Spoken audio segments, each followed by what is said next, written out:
बिहार में एनडीए गठबंधन की सीट शेयरिंग को लेकर तस्वीर लगभग साफ हो गई है। मुख्यमंत्री नीतीश कुमार के दिल्ली दौरे के बाद विधानसभा चुनाव में सभी 243 सीटों के लेकर गठबंधन दलों के बीच अंतिम सहमति बन गई है। सूत्रों के मुताबिक जनता दल यूनाइटेड 102 और भाजपा 101 सीटों पर चुनाव लड़ेगी। चिराग पासवान की लोक जनशक्ति पार्टी यानी एलजेपी को 20 और जीतन राम मांझी की हिंदुस्तान आवाम मोर्चा और उपेंद्र कुशवाहा के राष्ट्रीय लोक मोर्चा को 10-10 सीटें मिली है। फिलहाल सीटों के बंटवारे को लेकर आधिकारिक घोषणा नहीं की गई है।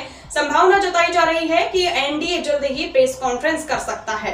हालांकि कौन सी पार्टी किन सीटों पर लड़ेगी, इस पर मंथन चल रहा है। इस दौरान जेडीयू और बीजेपी में 1-2 सीटों का अंतर हो सकता है। इस बार भी भाजपा जदयू से कम सीटों पर चुनाव लड़ेगी। अब तक जो जानकारी सामने आई है उससे इस पर मुहर भी लग रही है कि 2020 के विधानसभा चुनाव में जो है भाजपा 110 सीटों पर लड़ रही थी और उसे 74 पर जीत मिली थी। वहीं जेडीयू 115 सीटों पर लड़ी थी और 43 सीटों पर जीती थी। सूत्रों के मुताबिक इस बार जदयू 102 और भाजपा 101 पर लड़ेगी। एनडीए में नीतीश बड़े भाई की भूमिका में लोकसभा चुनाव में बीजेपी ने 17, जेडीयू ने 16, एलजेपी ने 5 और जीतन राम मांझी हम उपेंद्र कुशवाहा की राष्ट्रीय लोक मोर्चा 1-1 सीट पर चुनाव लड़ा था और लोकसभा चुनाव में बीजेपी और जेडीयू से 1 सीट ज्यादा चुनाव लड़ा था। लेकिन विधानसभा में जेडीयू बीजेपी से 1-2 सीटों पर चुनाव लड़ सकती है।